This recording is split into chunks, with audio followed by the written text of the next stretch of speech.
MLS Aces Podcast, episode 254. This is your host, Tom Sweezy. I'm joined once again by Vaughn Pullman and Jason Vivang. We'll get into the small talk in 2 seconds, but I just have to intro this episode by saying the MLS season is here. 2023 is here. The offseason has been long. It's been hard. It's been a lot of drama. It's been a lot of fun stuff, but I'm just happy to say that this weekend we have MLS action back on Apple TV and I guess some major channels as well. But let's get into that small talk. The man rocking the LAFC jersey, Vaughn Pullman. Vaughn, how are you? I'm doing fantastic. I'm so ready for first kick. I thought it was only appropriate to wear the jersey of the reigning champs. I know I couldn't decide whether I should wear Charlotte FC or Sporting KC today. So I said, no, you know what? Let's give some love to LAFC before we have to hang up their trophy and let another team go for the titles.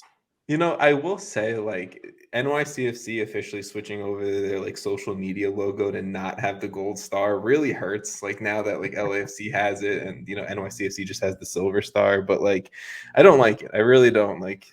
I'm gonna have to take getting used to not being the reigning champs. But Jason, you don't have to worry about reigning champs. Chicago Fire fan. How are you? Well, worse now. Bro, that was brutal. I'm pretty good though. I mean, this will be fun in a sad way.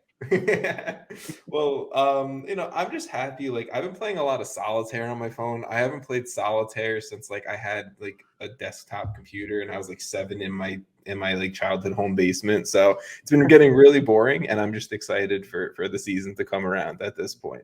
So let's dive into it. If you guys are listening to this drop of the podcast, day drop of the YouTube, whatever it may be, the MLS season's 2 days away. Like that's fun. That's exciting. Game 1 is Nashville SC hosting my NYCFC at Geodis Park. I think it's a 4:30 game. I know all the games are on Apple TV, but I think this one's on Fox, Big Fox, which is cool, which is fun. I think there's a crop of games at 7:30, 8:30, 9:30, and 10:30 on Saturday. And there's one game on Sunday, which I don't know. I feel like you might want to try to make the opening weekend a little bit of a entire weekend thing, but whatever. I'm not the one making the schedule here. But the one thing we didn't talk about really last week that I do want to kind of just get you guys' thoughts on quick is maybe the biggest thing of the offseason is the Apple TV deal, right? Because I think what's being set up on and off the field heading into 2023 is setting up for, at least in my brain, to be the best possible year of Major League Soccer that we've seen. I think this Apple TV deal does a lot of that for production value, for coverage, for the wraparound show, pregame, postgame, extra time, and all the other content you've seen on Apple TV. So Vaughn, I'll start with you. I know your shirt says YouTube TV, but we're talking Apple TV.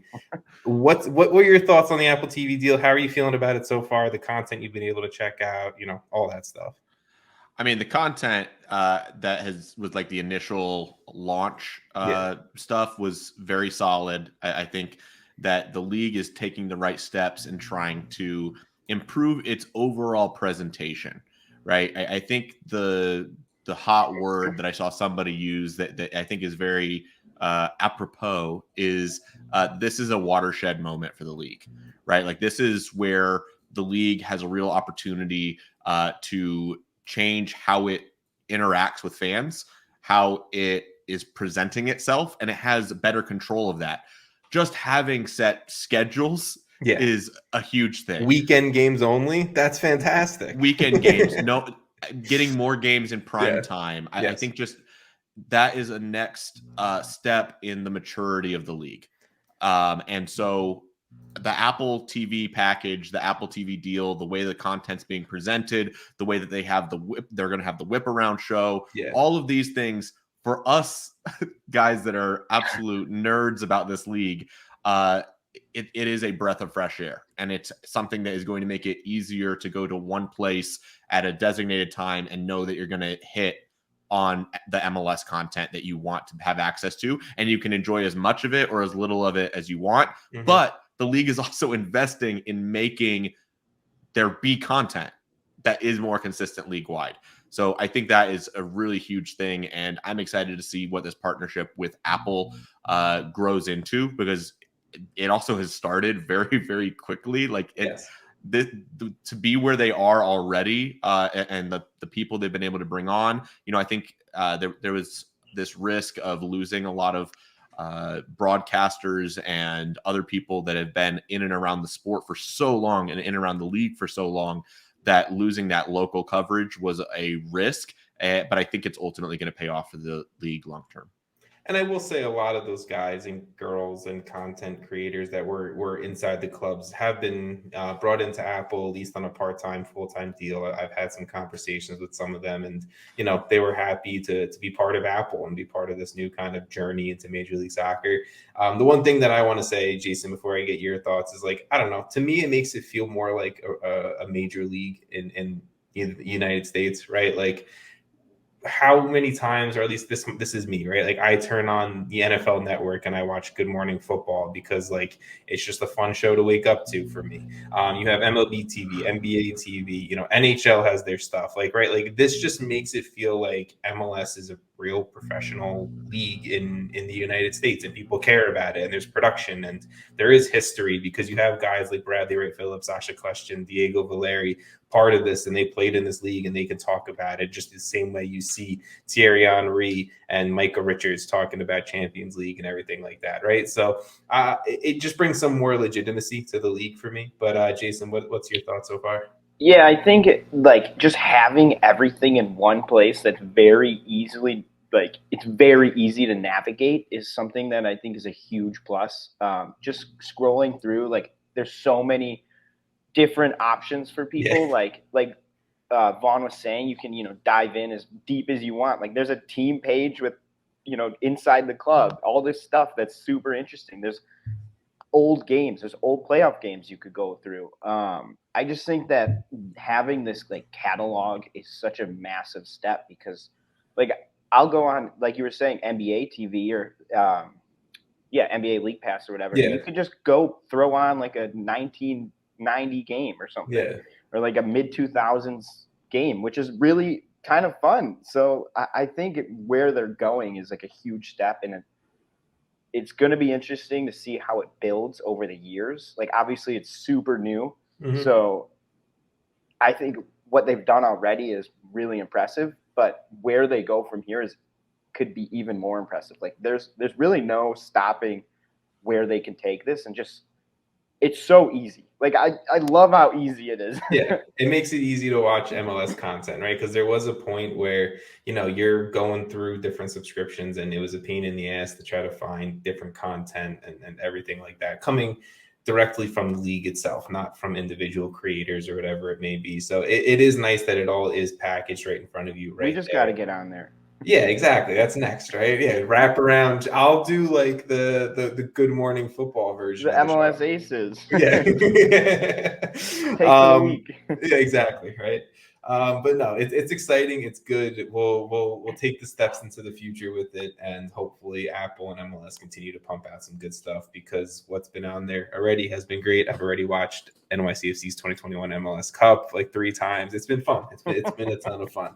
But the last kind of major and kind of important announcement before we get into our previews and predictions, because I didn't say that to start, this is the previews and predictions episode of the podcast heading into the brand new season, is a brand new MLS playoff format coming in 2023 that confuses me a little bit. I understand how it works. It just confuses me why we're doing it this way, but we'll talk about it.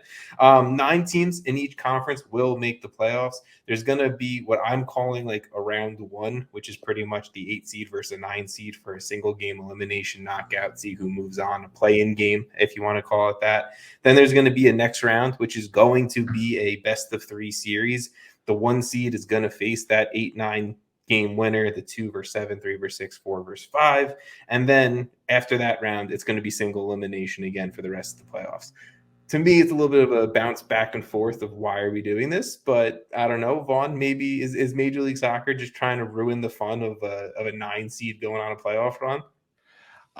They are trying to stir the pot, and I think they are successful in doing that. We all know what it is, right? It's in conjunction with this Apple TV deal, and it's trying to generate more revenue. It's getting teams that qualify for the playoffs, home games. It's getting more teams into the playoff field.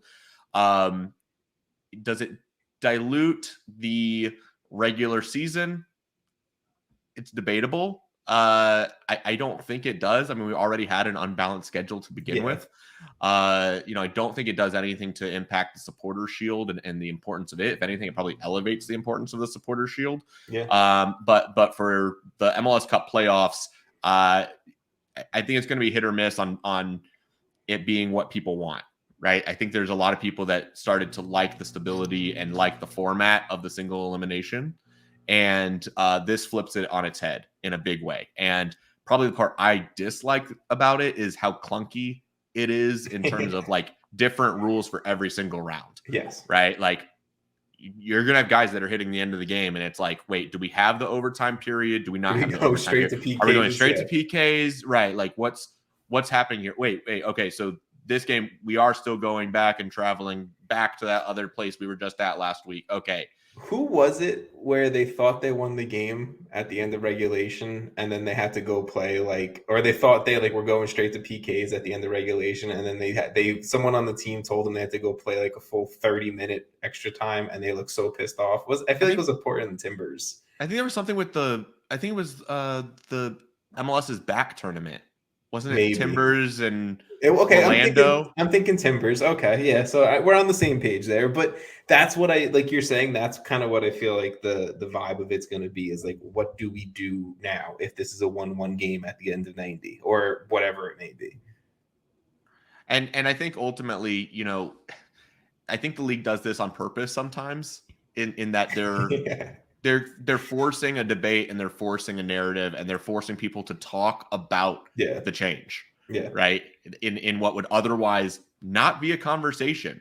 We wouldn't have Phil Neville dragging the league publicly and talking about, this is Bush League deciding this the week before the season. Like, why are we just now determining what we're doing? Great. It's stirring up conversation. It's putting eyes on it. It's getting people talking and debating and podcasters, going in depth on it. I don't think the league hates that. No, for sure. Jason, you have any thoughts on the expanded and oddly run playoffs for 2023? Yeah. Let me know if you can hear me all right. My internet is clearly bugging out. No, you're all good. I hear every third word you guys are saying. Okay. But basically, so I think it's kind of crazy. Vaughn was saying it's clunky. I think it's confusing. It really is okay, we're going to do a playing game, and then we're going to have a best of 3, and then we're going to do single elimination tournament. I don't get it. Also, it's best 2 out of 3. So in my mind, in soccer, it's just not how that usually works. It's an aggregate thing. Yeah. And so technically you could win 7-0 and then lose the next 2 games by 1 goal and lose the series, which just feels weird to me. I didn't even think about an aggregate. I don't know why my brain didn't even go to that. I guess we're so trained by other U.S. sports that it's it's a series. This is how we do it. So, that's a very good point. I didn't even think about an aggregate at all. They could have done I guess they want an advantage for the 1 seed, obviously. Yeah, that they get a second home game or whatever it may be. The 8th seed's the one that gets a free extra home game. True, you're right. Yeah. Let's be real. It's pretty much all about money. Games. Exactly. We'll leave it at that, right? It's more games, more money, more eyes, more tickets sold, whatever it may be. And you got to say your team made the playoffs. Now, I will say, it would have been great for the narratives the past 2 years. If you take a look at what the standings ended up being, if you take a look back at those, you're okay, if the 8th and 9th seeds made it, it would have been exciting. This last year in the East, you would have had Columbus versus Charlotte. Mm-hmm. That would have been really, really cool. And New England would have missed out on the playoffs based off of a wins tiebreaker with Charlotte. Yeah, right? The decision day was a mess of its own right last year when it coming down to points. But yes, that just adds more excitement to it. Then you would have had New England, Atlanta, and Chicago all missing the playoffs by literally 1 game. Yeah. By literally 1 game. And in the West, it would have been Portland and Vancouver. Same situation. Vancouver getting in over Colorado, even on points, missing because of a tiebreaker. And last year, you would have had LA Galaxy and LAFC squaring off in an El Tráfico play-in game. Right? The league would have loved to have had that play-in game, and they would have loved to have not missed out on the LA market. So I think that's part of it, is that this is a way for the league to still stir up interest, still stir up all that stuff. And we're going to be talking a lot about parity and how close the margins are in this league. Like the 8th seed or 9th seed can still go toe to toe with the 1st seed in this league. Like it's not that big of a difference, and upsets happen in MLS all the time. It's crazy. So I as much as there's going to be fans that are like, hey, you shouldn't have a 9th seed that can win a title. I get it, but it also is great for television. You know what I think it is? I think Real Salt Lake really just captivated Major League Soccer over the past 2 years, and MLS just is a big fan of X-Dog, and that's what they really want in a 9 seed, making a run, beating a 1 seed, and just going on to an MLS Cup final. That's what I really think this is all about. It's RSL's fault.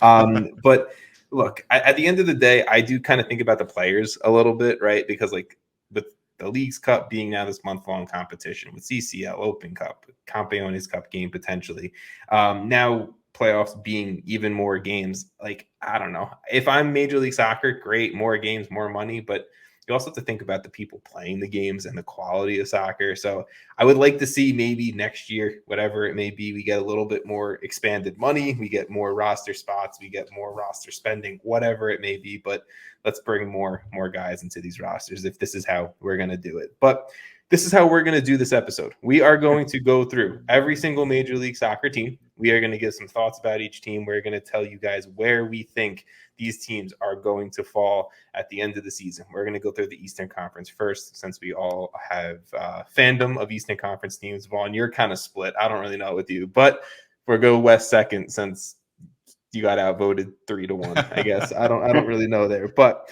after you lost the 3-game. Yeah, you lost the 3-game, best of 3 series there.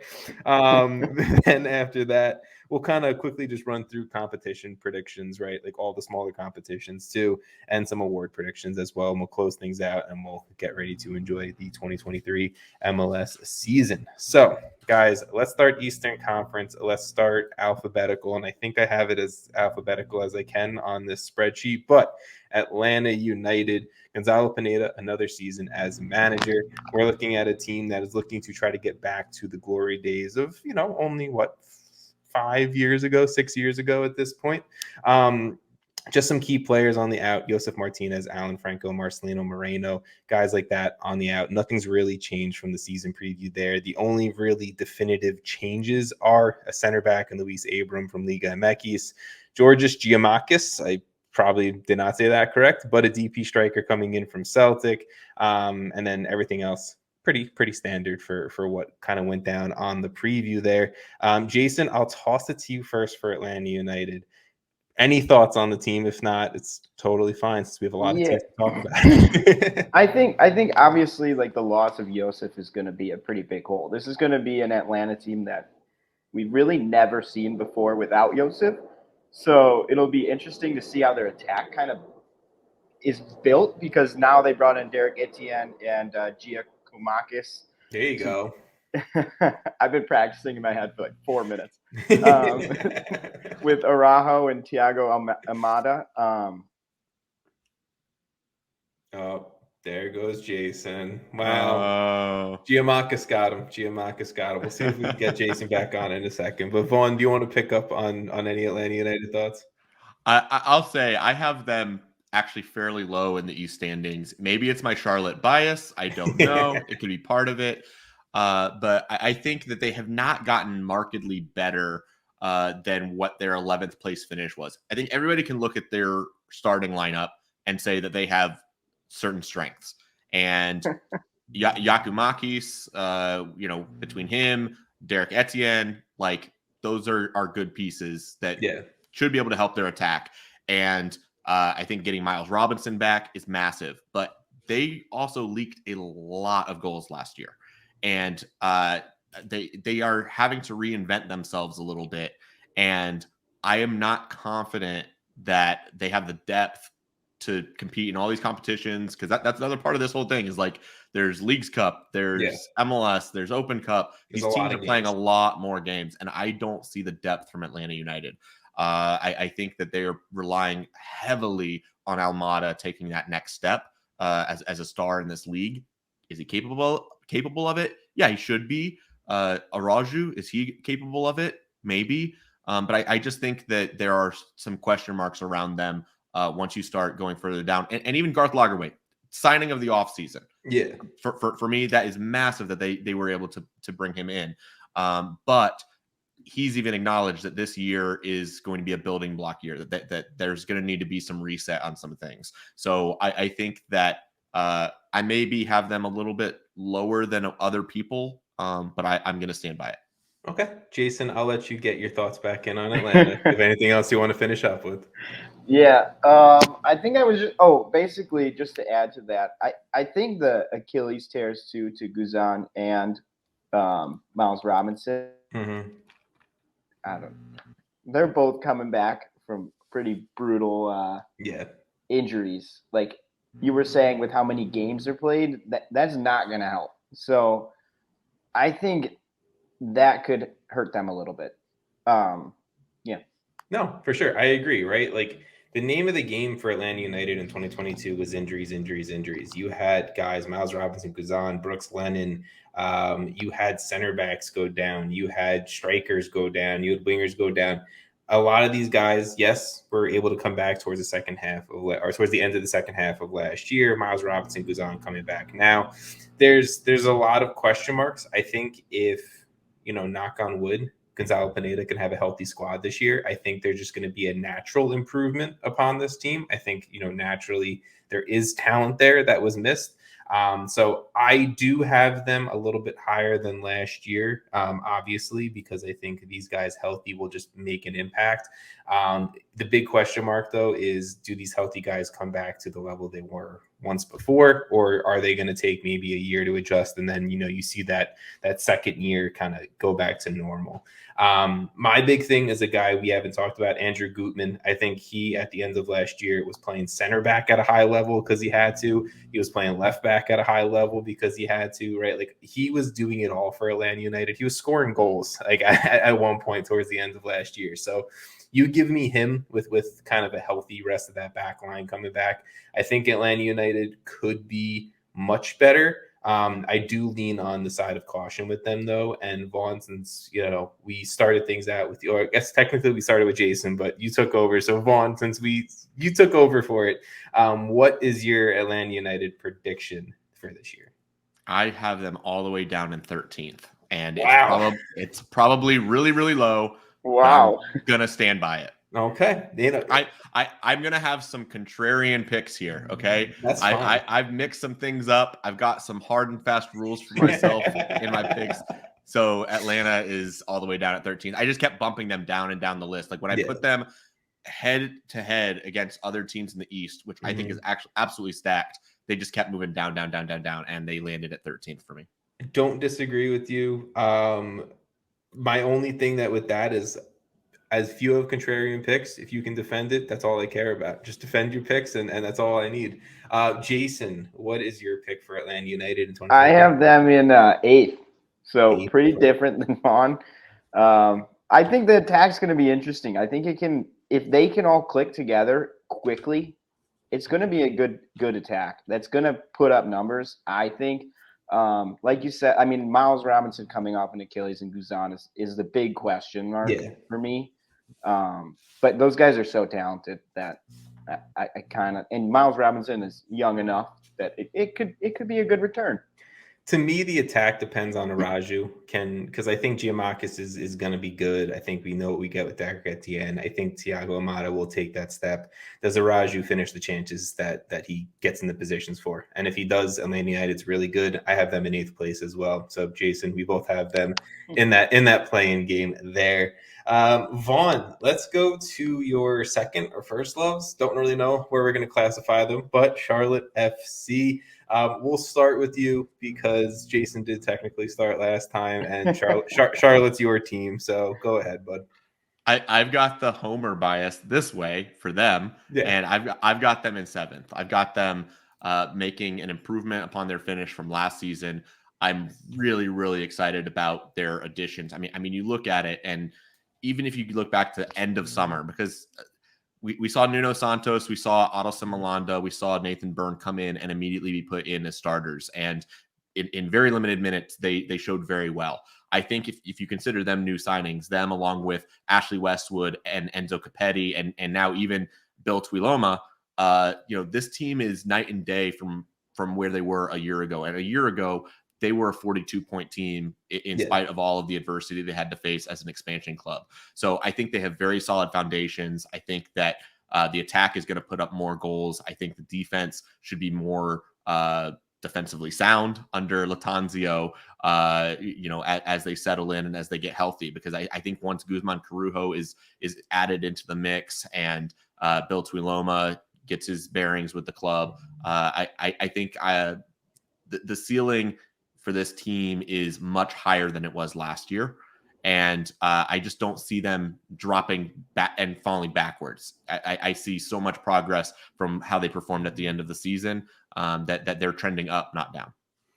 I'll keep my Charlotte opinion short and sweet. I like them. I like them a lot. I want to see steps forward from young guys like a Malanda, a Ben Bender, a Nuno Santos, right? I think if those guys can take steps forward, and if you get anything out of Vinicius Melo this year, it's only improvements upon last year. Enzo Capetti is an improvement upon Daniel Rios. Unfortunately, not an improvement enough to make the playoffs. 10th place in the Eastern Conference for me. I'll be pretty short as well. I also think Enzo Capetti is going to be a solid addition. I have them in 7th. Okay. So I think they're making the Vaughn. You said 7 too, right? I said 7th. Look at see, it's not a contrarian pick. It's a Jason's right pick. just copying people. I mean, that's it's all. It's already written down. I was gonna say this year, I don't think we shared any of our picks with one another. No, really didn't. I only told you where I have this next team, and that's the Chicago Fire. Jason, I don't want to talk. Like I let Vaughn go for Charlotte, and I'm gonna let you take over Chicago, man. It's Ezra Hendrickson's second year. Soldier Field, Chicago Fire. That's my hot takes and hot opinions on them. I'll let you go, man. So the Chicago Fire, it was tough for me because while I was going through all these teams, I just kind of kept being like, well, they're not as good as this team. And it hurt, because we just kind of stand still. Like, what have we done?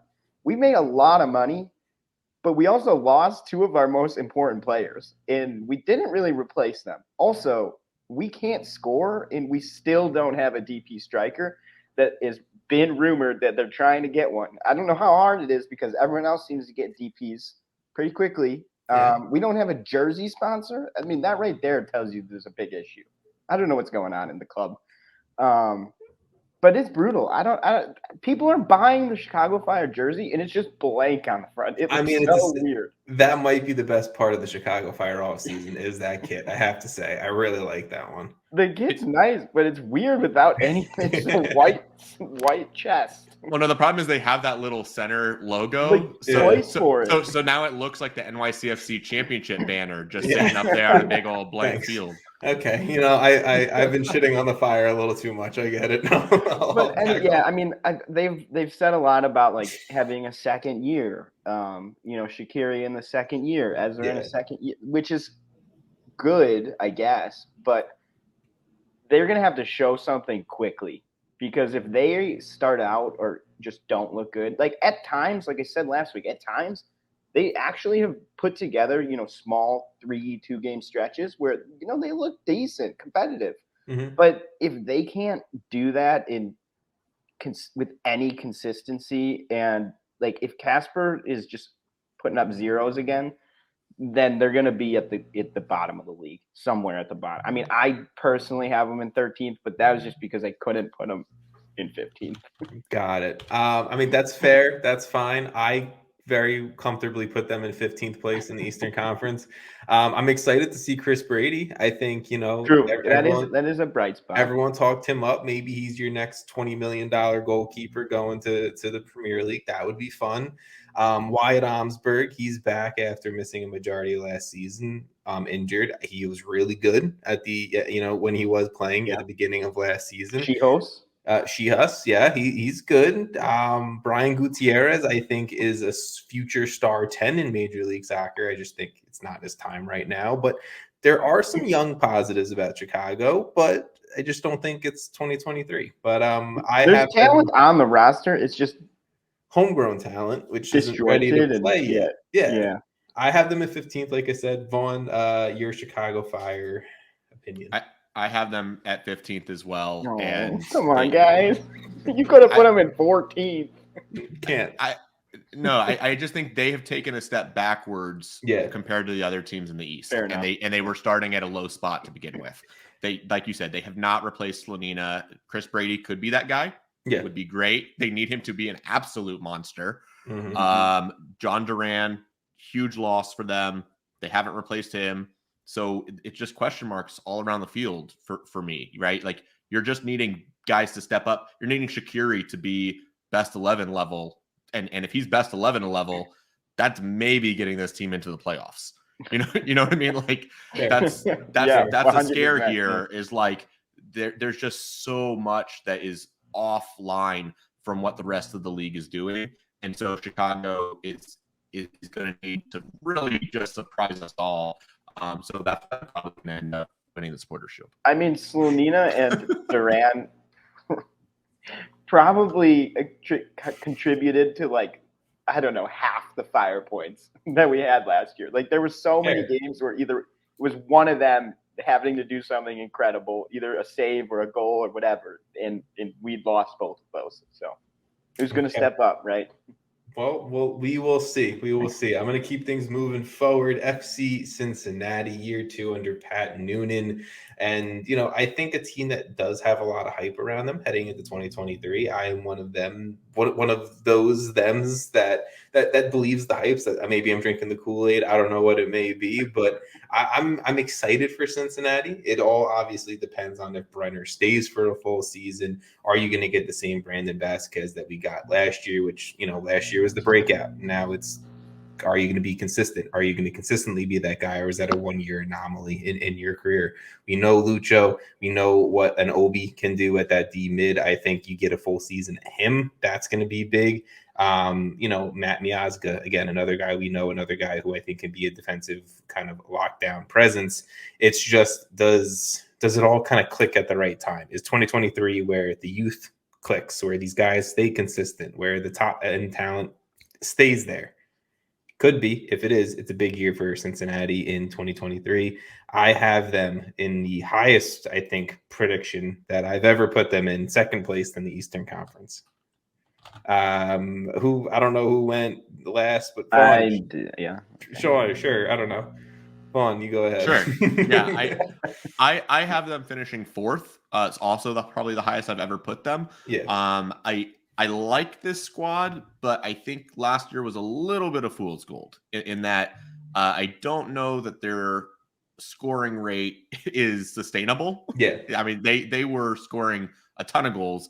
And there was also a certain level of volatility to this team, right? In the sense of, like, they were leaking goals at times too. And then Miazga and Nwobodo brought some stability to their spine.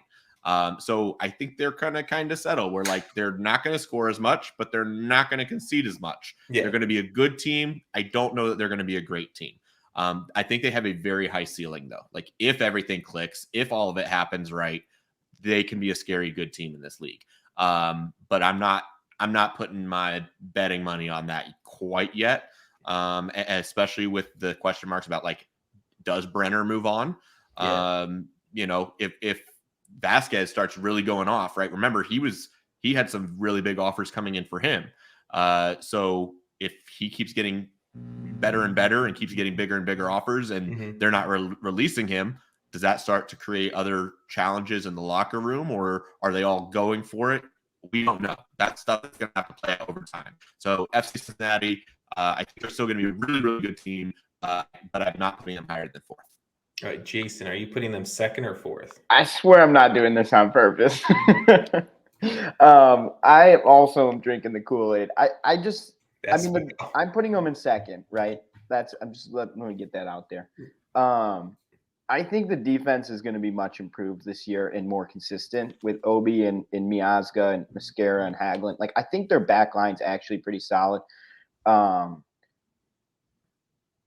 question mark is Brenner, because I feel like he's kind of like, I'm leaving, I'm staying. Like, he's kind of like this volatile personality a little bit that I feel like if offers start coming in and they start out really strong, like Vaughn was saying, it could get a little sticky there, and they might lose some pieces. But I do feel like this team is well equipped for the season. Yeah, so I got him in second. Okay. I mean, look, I think that's why they went out and got Sergio Santos. They still have Don Baji for one of these two strikers to leave. Yeah. It's inevitable.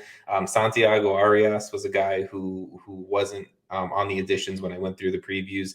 You know, him coming in as a dude who's played in La Liga, you know, at a decently high level. I think he's a much better fit as that right wing back compared to an Alvis Powell or Ray Gaddis last year. So this roster, I have to say, improved this offseason. Again, it's just about, does everyone click at once? Can you convince Brenner to stay for a full season? Does Roman Celentano take the next step, and so on, right? There's a lot of question marks, but I think there's also a lot of talent on this roster. Let's jump to their Hella is Real rivals, Columbus Crew. Jason, I'll turn it to you for the Crew. This time I get to say that where I placed him first. Yeah, you gotta go first. There you go. So I mean, obviously there's been some big pieces out with Mensah leaving, Etienne leaving, Artur leaving. So some question marks for this team, but I think overall, I think Wilfried Nancy is a big improvement over Caleb Porter from last season. So personally, like, I have them somewhere in ninth. I just feel like there's a lot of question marks, but I still really like Lucas Zelarayan. Obviously, the guy can win you games outright. Yeah. Joe Hernandez is incredible. I think he's going to keep improving. I like the team. I'm not. They're one of those teams that I probably switched around like 10 times.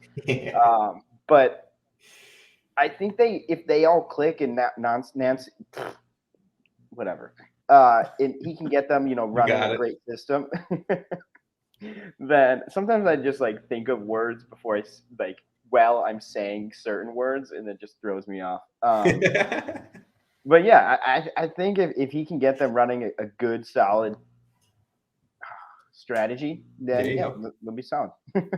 I can agree with you. I think if Nancy implements what he did at Montreal, or maybe kind of a new strategy, like you were saying, that he wants to bring out in Columbus, I think it could be well.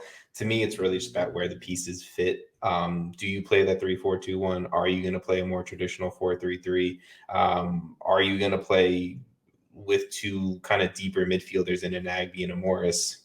What's that really going to look like? How is that tactically going to be? I know Nancy likes to play pretty soccer. I'm going to expect pretty soccer, but do you also have the depth to handle that? Because, is Kevin Molino a starter? We haven't really seen him play that much over the past 2 years. You have Cucho. Cucho kind of fell off after that hot start.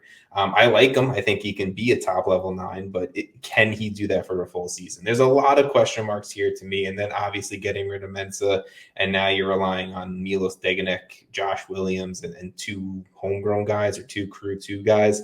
That's where I have my question marks. There's going to be a lot of reliance on this MLS Next Pro winning Crew 2, starting 11 that they pretty much called up. But, where do they fit in, and how well do they adapt to the MLS level? That's why I have Columbus in 12th place. Vaughn, I will let you take the Crew. Yeah, the first thing I wrote down for them is that they are a really, really tough team to predict right now, because I have them finishing 8th. I think that they get into an expanded playoff field, because I do think that Wilfried Nancy brings them that little bump. But this team had a mentality and a vibes issue last year, right? Like these late game collapses.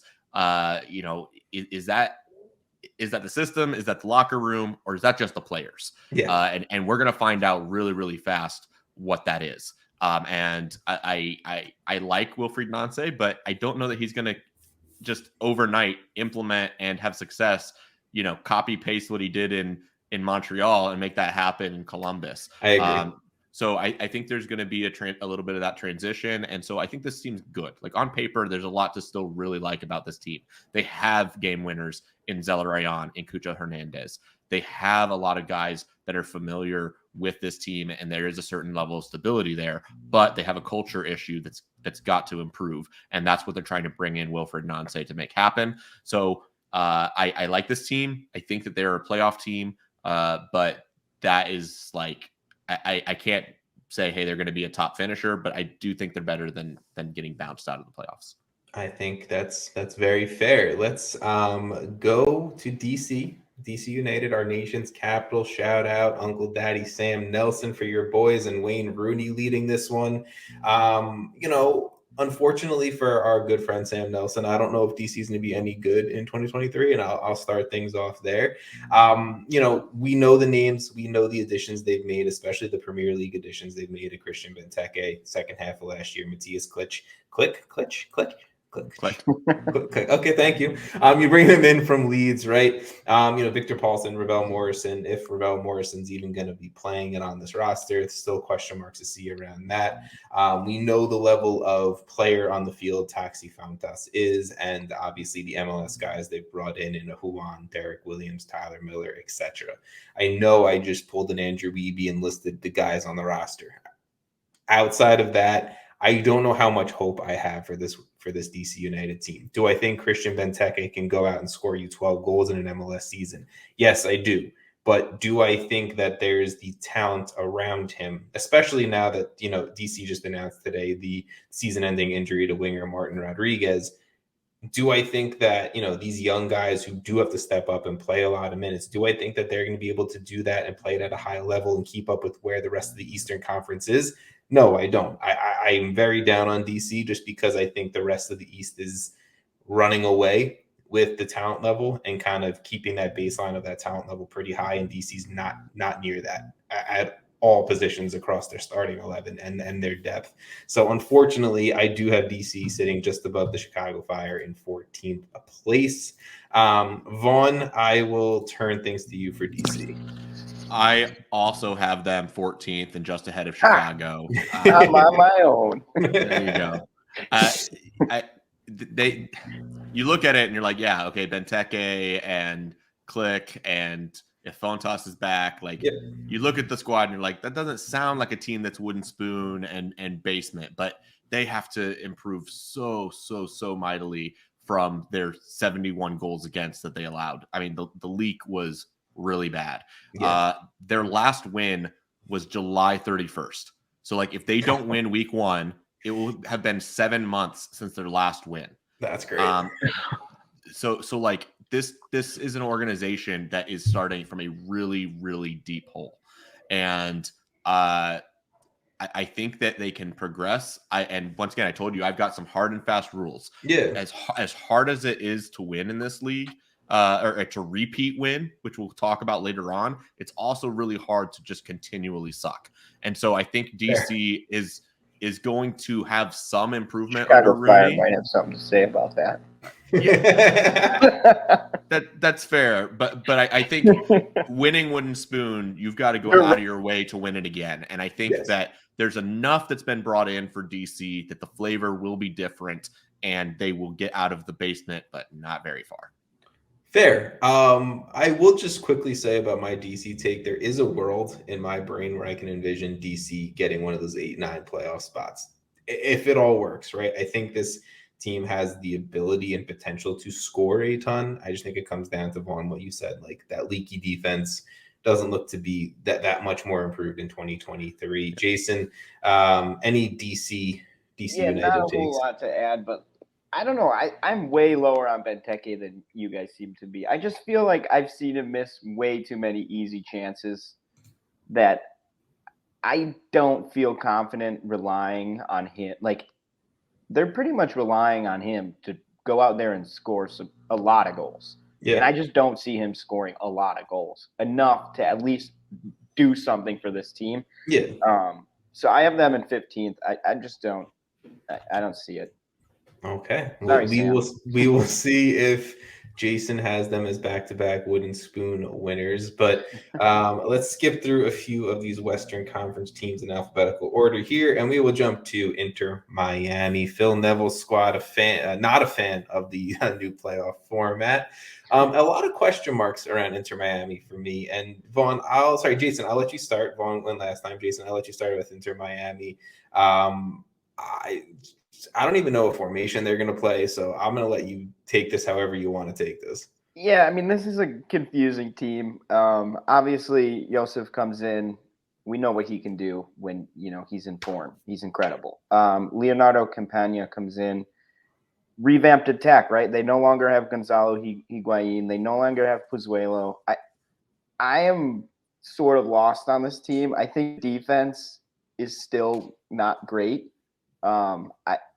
I think that I have them in 11 because I think there's some talent there, and also potentially getting Messi.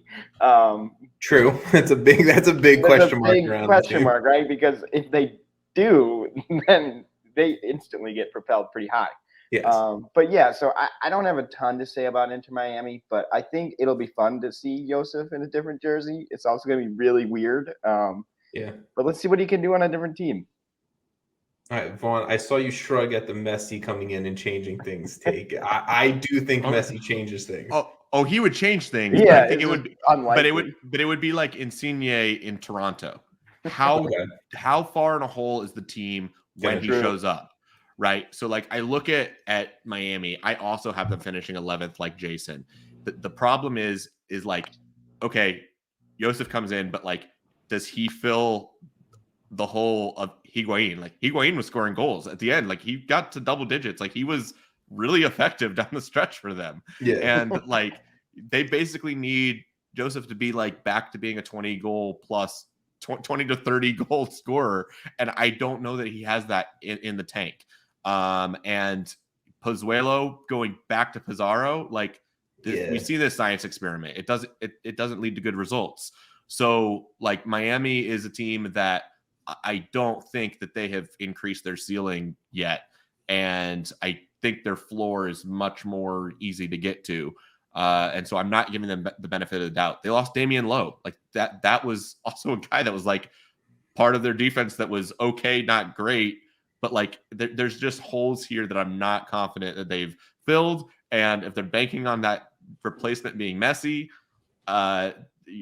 we may be waiting a long time for them. There is an open DP spot for a reason. I will just say that. I think that's definitely the plan for the summer. But I'm kind of high on Miami compared to you two. I don't know why. I think Leo Campagna is a young talent that I think is now valued right with the DP tag, and I think he has the ability to kind of be the lead man in this attack and allow Josef Martinez to kind of play the Robin to this, or kind of play, he doesn't need to lead a team. He doesn't need to be the highest goal scoring dude on this team. He can pair up and play well nice with Campagna.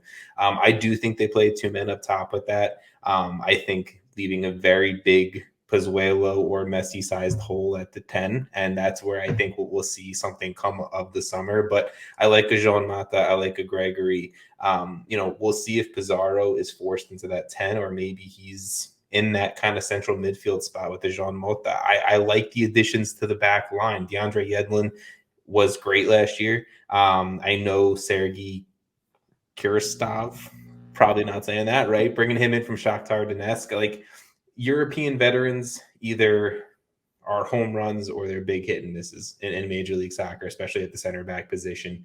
I think if he is kind of a slam dunk home run pick, you put him next to an Aimee Babika, who's a very young talent, who I think we saw come on a little bit at the end of last year.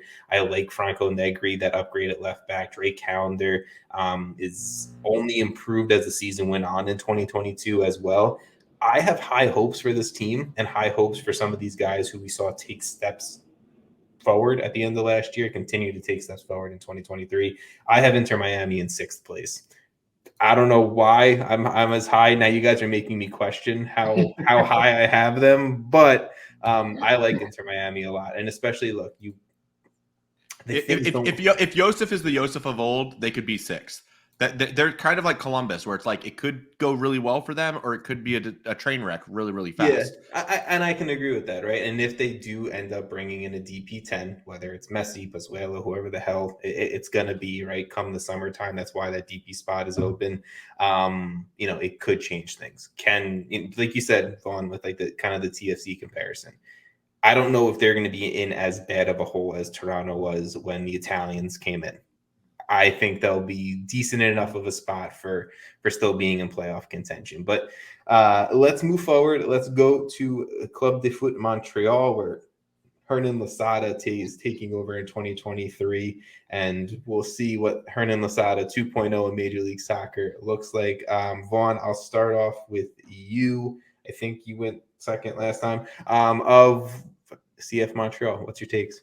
I have them at 10th, which is a precipitous drop-off, but I think that they are just primed to really fall off. They lost Mihailovic. They lost Kone. They brought in Losada. So, like, if we're talking about Nance and how much he can bump a team, I think we have to equally say, okay, if he's not there leading the team, that there's a certain markdown for him being gone as well. So while a lot of the East has gotten markedly stronger, Montreal has trended in the opposite direction this offseason. Yeah. I said it on the last episode. To me, Hernan Losada is a lateral move at best. He's really got to up his game from what he did in DC. Hopefully he's learned from his experience in DC. Yeah. But if I were a Montreal fan, I would be concerned. And so this team, the attack just doesn't strike fear in me, not even close to the way it did last year. The defense doesn't either. So it just feels like a recipe for disaster in the sense of they're not going to finish second. I think I can confidently say that. That's fair. And they also finished really, really hot. Like, this team had results in 14 of their last 15 games. That's unsustainable. And I just really think Montreal is going to have that big drop off. And same thing when I started putting them side by side with these other clubs. Unless they really, really invest and take the money from the Mihailovic and Kone sales and do something with it, this team is going to be fringe at best. I'm not going to dive too deep on Montreal. We talked a lot of Montreal last week. So if you want to hear some takes, I would say go back to last week's episode. Jason, you can obviously toss in what you want, but I have Montreal on 13th. That's where I'm leaving it. I think this team got significantly worse. I'll leave it at that. They lost basically their three best players and their coach. And Kai Kamara is still kind of iffy. Yeah. Who knows what's going to happen? I have him in 14th. I think it's going to be a colossal drop-off. Okay, fair enough. Let's keep things moving in the let's go one team next on the depth charts, and let's go to Nashville SC. Welcome back to the Eastern Conference. They were in the Eastern Conference at one point, right? I'm not dumb. Mm-hmm. Yeah. Okay. Welcome back to the Eastern Conference. Gary Smith taking over this team for some more Gary Ball continuing with this team in 2023 for some more Gary Ball. Not much changes with Nashville ever because they play the same system. They play the same style. We're going to try to be ultra super defensive and let Hani Mukhtar have an MVP type season, and we'll see where it takes us.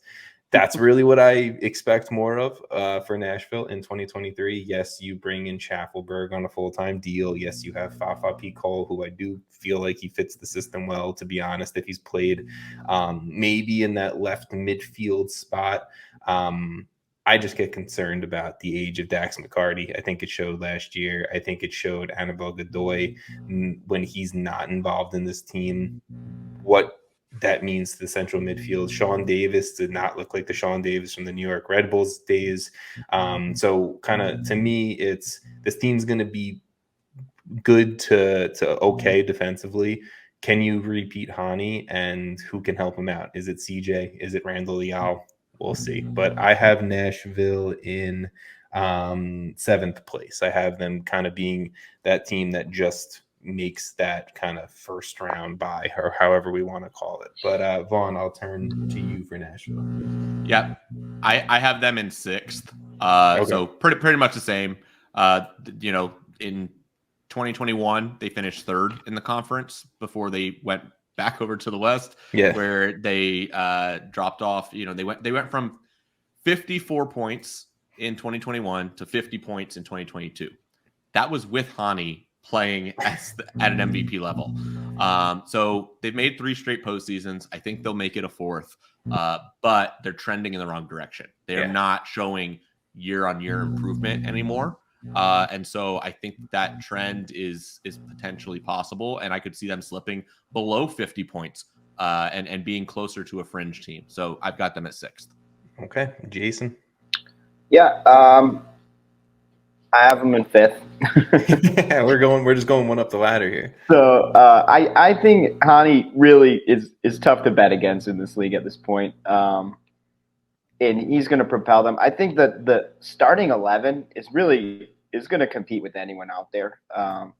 It's the drop off to should there be injuries, should things go wrong, then I'm concerned.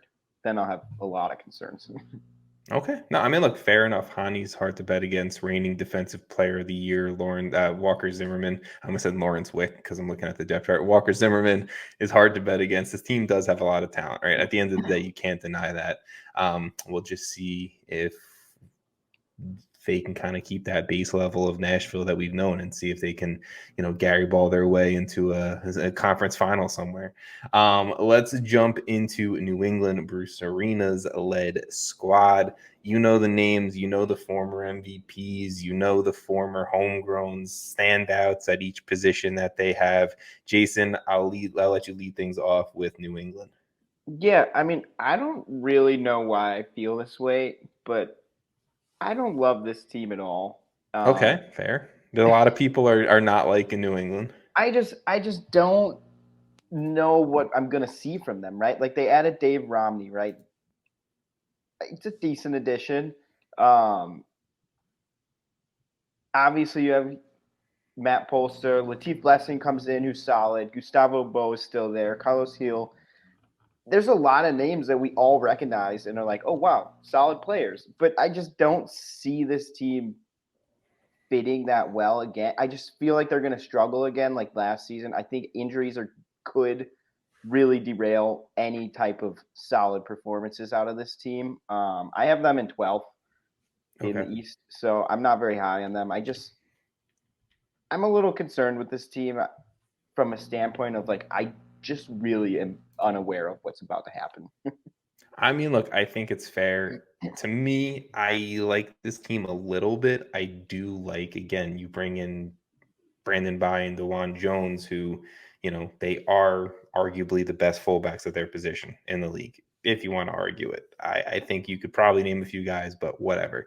You bring in Dave Romney, who has been the Robin to Batman in Nashville the past few years, and he has been very good. I like Georgi Petrovic a lot. I like this defense a lot. I think the question marks come into the attack of who's going to kind of finish what Carlos Hill creates. And that's my biggest question marks. But I have New England in 9th. I have them having that final play-in game with that 8 seed. Vaughn, where's your New England Revolution mind at? This is where it gets juicy, boys. I've got them all the way up at 3rd. This is a team that was 1 year removed from having the best regular season in MLS history, 73 points. We saw that was not sustainable. And they dropped down all the way to 42. This team is going to be playing with a chip on their shoulder. And I think that they're going to ultimately land somewhere in between those two. Well, somewhere in between those two is 55 points, right? I think that Carlos Hill, this year, in a down year, he still performed at a very high level. He still, I think it was 16 goal contributions or something like that. But I think Vrioni has shown very well in preseason.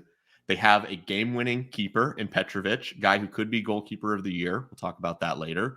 I think that their center back pairing of Kessler and Romney is MLS good. I just think that this team has some pieces in place that will allow them to be successful. And they're not having to deal with CCL. They're not having to deal with the other competitions. They have a guy in Bruce Arena that does not lose for very long in this league. So I think that this team, it has all of the right parts to take that jump and to be not better than 42, not as good as 73. So if they're a 50 to 55 point team, I think that which is totally within their capabilities, I think they're going to be in that 3 to 5 range, probably in the league. I think I let social pressure dictate me being okay with New England in the playoffs because I'm seeing a lot of people and hearing a lot of people not liking New England, like Jason. But I don't know. It's just like I think they're good enough for the playoffs at this point. If you had another team that had a guy that was potentially goalkeeper of the year, a former MVP that still performed very well in a down year, and also has a new DP attacker in Vrioni, like still has Gustavo Bo, still has some of the best outside fullbacks, has improved their center back pairing. Like, I think other teams you'd be saying, hey, this is a pretty good squad. Yeah, look, I think that's completely fair. Let's go to my team, NYCFC. Nick Cushing gets the full-time job, and the team decided to just clean house and not replace any of it. So last week, we did kind of dive a little bit more into NYCFC, so I'm not going to talk too much about it, but a lot of talent out, not a lot of talent in. It is exciting to hear that Santi Rodriguez most likely will be on the roster. I don't know about opening day, but he will be on the roster for 2023.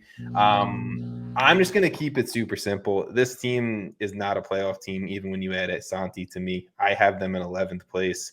I think it's a harsh fall off. This could be some of the worst NYCFC soccer we've seen since Jason Christ was manager. I'll leave it at that. So I have them in 11th place. Fawn, I think you went second, so you go first. I've got them in 12th. They've made 7 straight postseasons. I think they miss it this year. Nick Cushing, don't trust him. I don't trust him to lead them through this phase. I think any other team that lost the level that, Sean Johnson, Collins, Maxey, Tinnerholm, Hebert, like, it doesn't sound good. It doesn't sound good at all. Nick Cushing is very Chris Armas to me. He's a player guy. He's an energy guy. But what happens when you're losing? Energy doesn't really win you games. He's an assistant coach. That has a head coach position. 100%. And so I don't know that he's going to be the guy that is elevating this team. Now, he got them further in the playoffs than I expected, but somebody's going to have to drop off, right? Like in this league, we talk about the parity, and every year there's like 3 to 5 teams in each conference that flip-flops from making the postseason to not making the postseason, and vice versa. To me, NYCFC, they're the easy pick for the team that is going to have that massive drop-off and miss the playoffs. Enough said. Unfortunately, I think I agree with you. Jason, where do you have my Citizens? You're going to be surprised because I have them in a way different spot because I think they're still in the playoffs. I have them in 6th, actually. I will take it. If NYCFC ends the season in 6th, I will take it. Why? If you have anything else you want to say about it? I think they're just a very uncertain team. Obviously, they've lost so much. But I don't know. I feel like there's still talent. There's still young players that are solid players. Yeah.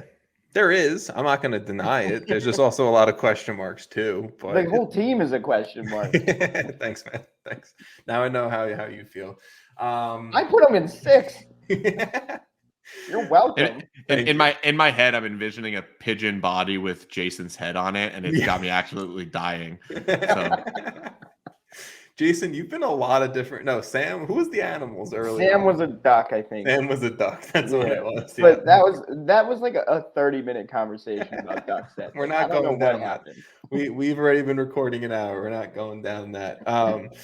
Let's jump to Hudson. Let's jump to my side of the Hudson now. Ew, don't still like saying that. But New York Red Bulls, Gerhard Struber, another season in charge of the New York Red Bulls. Interesting offseason. I'm not going to say a lot on the out, right? Caden Clark left, but was he really an impact last year? Patrick Klamala sold to Israel. Probably wanted to get rid of that contract as soon as possible. Aaron Long being, the biggest out. Dante Van Zier is an exciting one coming in. Elias Manuel coming in. Kyle Duncan back. Not officially. Corey Burke, exactly, right? Like there's always been a fan. There's been a lot of good, I will say, for the Red Bulls this offseason. Jason, I'll let you start since you're a big Corey Burke guy. Yeah, that's the whole reason. I have them in 3rd because of him. No, I have them in third actually, but I think Dante Vanzier is going to be a very good signing. Obviously, is a huge signing. They have one reason for spending all that money, that they expect him to come in there and immediately impact this team, and I think he will. Um, as far as everything else goes, like I feel like the improvements have been good. They haven't lost. I mean, Aaron Long being out isn't great, Yeah. but I don't feel like the team lost enough, and I feel like what they brought in is going to make them even better. And if Dante Vanzier obviously comes in and immediately has that great impact and is solid, then the team's going to be a very good team and hard to beat. I mean, I think that's completely fair, right? You pair Dante Vanzier with a Lewis Morgan and a Luquinhas in that attack.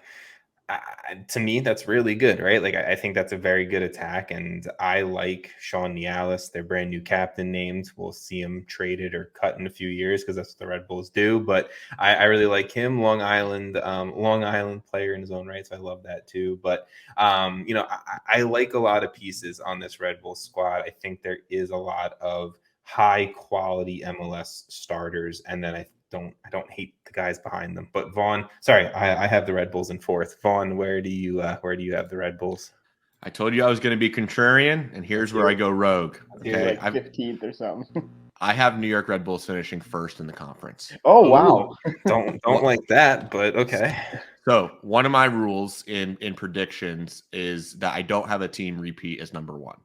Okay, so I talked about the league parity. The last time that a number one seed repeated was 2015, 2016. And there were two teams that did it. Can you guess Let which me go two switch teams? my Philly Union pick. 2015, 2016. Well, it wasn't the Fire. Seattle? Wait, what year did you say? Seattle. 2013? Toronto. 2015 season and 2016 season. Toronto. Nope. Yeah, it was New York Red Bulls and FC Dallas. Both had back-to-back. Okay, yes. Both had back-to-back number one seed seasons. Okay, so it's really hard for that to happen in this league. So Philly, my hard and fast rule, Philly and LAFC that I'm wearing are not my number one picks in their conferences. I was talking about the East. Montreal and NYCFC had massive drop-offs. You guys were just going on about New York Red Bulls and how positive their offseason has been, how Dante Vanzier has been an improvement, how there's the other guys that are coming in. There's stability in this roster. They're a system-based team. I do trust Gerhard Struber. And so to me, somebody's got to move up. And yeah, there's this question about the center backs, and is that their area of concern? We're talking about them losing Aaron Long, who everybody was talking about, like, he shouldn't be on the U.S. men's national team. He's not doing that great for the Red Bulls. You can't take any U.S. men's national team criticism. But the point being is Aaron Long being off this roster does not make New York Red Bulls go from being a 4 seed down to being a 7th or 8th seed. To me, their attack has gotten much better. If their only area of need is to add a center back, I think that they will be able to do that in the summer if they need to. And if they do that, they look to be a scary good team. They don't have CCL. They don't have these other competitions that are going to be drawing down on them. They're going to be able to be laser focused on the MLS regular season. And so if I have to pick a team to leapfrog Philly, it's New York Red Bulls. I like how passionate Vaughn was about the Red Bulls pick there. That was a lot of energy. I liked it. That came from an NYCFC fan. Wow. I liked the energy. I didn't like you don't like the what energy was saying, about. You just like the passion. Exactly. I can hate what everyone's saying, but if you bring good energy behind it, I'm all for it. Okay, cool. So let's talk about a team next that I think I have a lot of confidence in. I mean, a lot of people are saying they have the best offseason in Major League Soccer. This is Orlando City, Oscar Pareja, another season in charge. Building upon what was already positively there for Orlando City, when you look at the center back pairing of Antonio Carlos, Robin Janssen, Pedro Gallese, and that Facundo Torres was an absolute wonder last year. I thought he was a great addition. Mauricio Pereira, Cesar Araujo, who was great. Erkin Kara, who there's a lot of shit given about him. I have given him a lot of shit, but he did score 10 goals still as a DP striker year one. Pretty fair, right? You bring in a guy in Martin Ojeda, who I was kind of talking up a little bit last week, who arguably was one of the best, if not the best player in Argentina last year at the club level.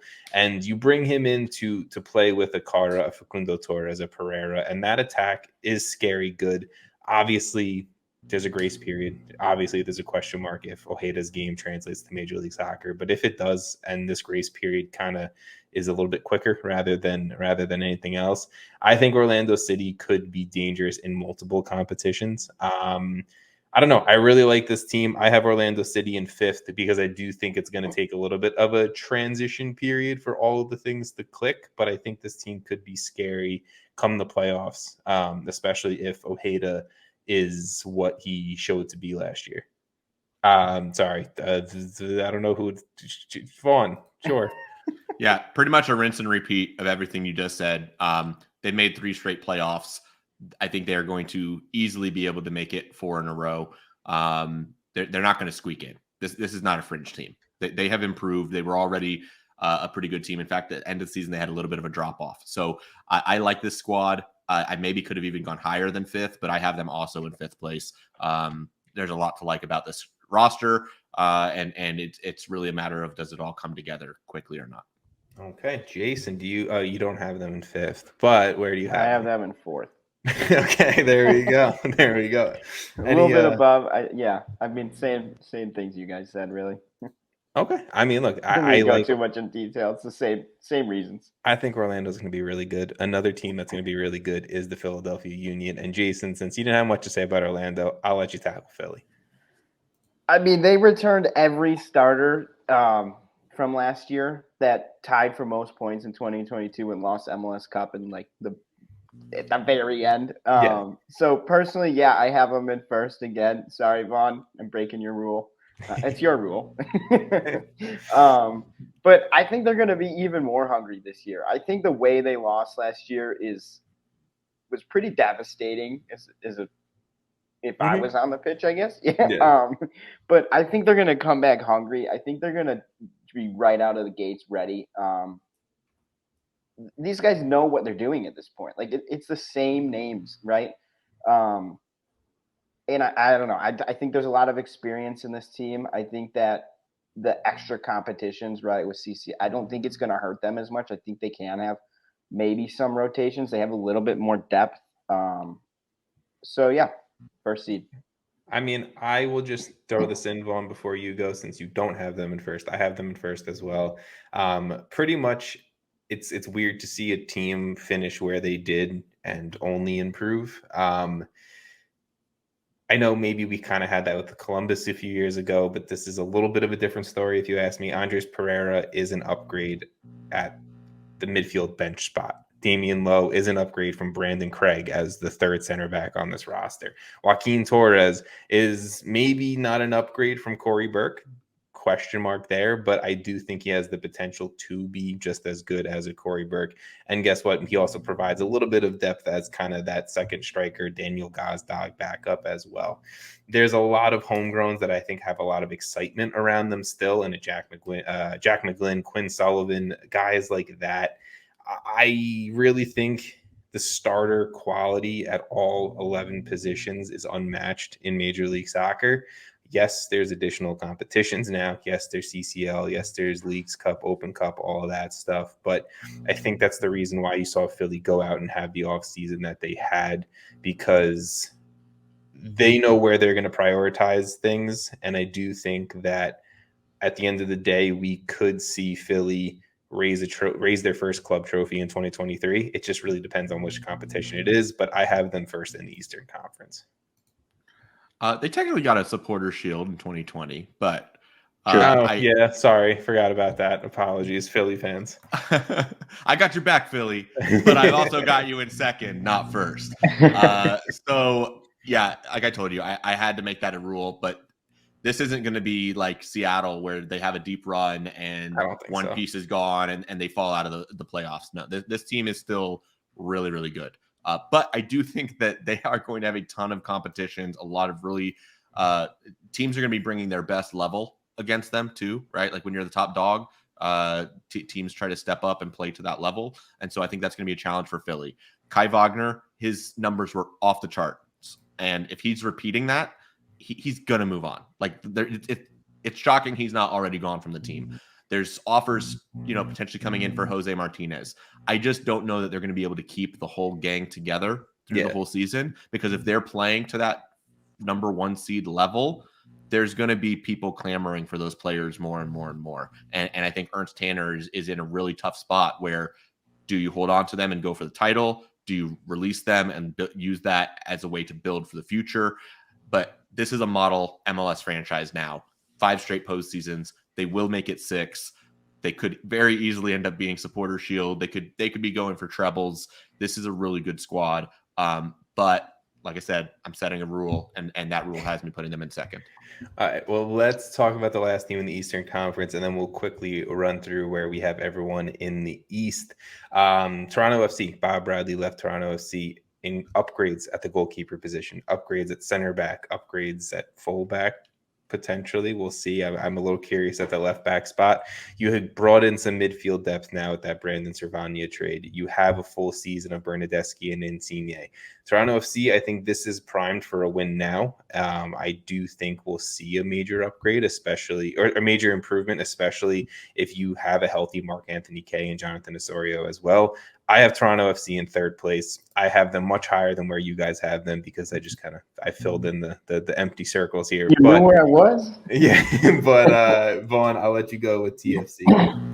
Yeah, I have them at 9th, and I think they just kind of fell there. They just kind of landed. They probably should be higher. I'm getting to the end of my rankings. I'm like, I don't know if they really should be 9th. But wait till you hear where I have them. Hey, depth is an issue for them, right? I think we can all look at their 100%. Starting 11. Their starting 11 looks fantastic. They look like a team that could be world beaters and go really, really far. I love what they've done to shore up the defense with Hedges and Rosted ahead of Sean Johnson. Like, massive, massive moves. Of course, a full season of Insigne and Bernadeschi, more time learning and playing under Bob Bradley. I like Mark Anthony Kaye. I like Osorio. There is a lot to like about this squad. Diomande, pumped about having Diomande back in the league. I personally am. But like you said, this is a win now team, and I could easily see the wheels falling off if they have any injuries, if the depth isn't working, if things aren't clicking. They to me are at minimum making the playoffs, which is why I've got them in 9th. In an expanded field, they're going to make it into an expanded field. It would be shocking for them not to, because if they're not making the playoffs, there's full on rebuild happening for this squad. Well, get ready to be shocked because Jason has them in 10th. Jason? Hey, you gave it away. Yeah, I have them in 10th. I mean, I basically think the same. The depth is really the key word there, right? Like this 11 can compete with anyone in MLS probably. They're gonna be a really tough team to beat. I just don't like one injury is brutal. Yeah. Yeah. So 10. Okay. Well, the Eastern Conference took a little longer than I thought, but it is all good. I'm going to run through everyone's Eastern Conference picks. We'll get into the Western Conference. And a rule for the Western Conference is one person talks for each team because all 3 of us talking, this is going to be a 3-hour show. So Eastern Conference, Jason, you're 1 through 15. You have Philly, Cincinnati, Red Bulls, Orlando, Nashville, NYCFC, Charlotte, Atlanta, Columbus, Toronto, Miami, New England, Chicago, Montreal, and DC in last. Vaughn, you have the Red Bulls atop the Eastern Conference, followed by Philly, New England, Cincy, Orlando, Nashville, Charlotte, Columbus, Toronto, Montreal, Miami, New York City, Atlanta, DC, and Chicago in last. And myself, I have Philly in first, then followed by Cincy, Toronto, Red Bulls, Orlando, Miami, Nashville, Atlanta, New England, Charlotte, New York City, Columbus, Montreal, DC, and Chicago in last. Boys, let's go out west. Let's tackle the Western Conference. Does anyone have a preference to talk about Austin? I'm going to talk about Austin. Okay, Jason, you go tackle Austin. Yeah, so obviously Austin is a pretty high-powered team, in my opinion. All right, I was not ready. Go there. I think I can talk about Austin. No, I was not ready. I think Giassi Zarda's addition is. We all know what he can do, right? We've seen it so many times in MLS. The guy scores goals. Adam Lundqvist as a depth piece at left back, gonna be a solid addition. Obviously, they have Alex Ringback, Sebastian Driussi. Someone else say it. Sebastian Driussi. There you go. You're gonna see. Jason was ready for Austin. He really was ready for Austin. I just think this team is awesome. Like this team is. I have them in first person. Are we still doing that? We're still doing that. Yes, we're still doing that. I need everyone's picks though. I think they're in good hands. They've added depth where they needed it. Leo Väisänen coming in at center back shores up that a little bit more. Yeah. I think that this team is equipped. I think Champions League might be a little rough for them, but I thought you were gonna say you see them going deep in Champions League. I was like, okay, Jason. I just mean like it's rough as like a second competition, obviously, I get that. early on. But the team is just good enough, I think, that they're going to continue to dominate teams. So they're going to score a lot of goals. Fair enough. I can agree with that. Fagundes and Driussi Tsardis, that has me excited for goals. Vaughn, where do you have Austin falling? Third. I think they're going to be really solid. Not much of a drop off. Still a contender.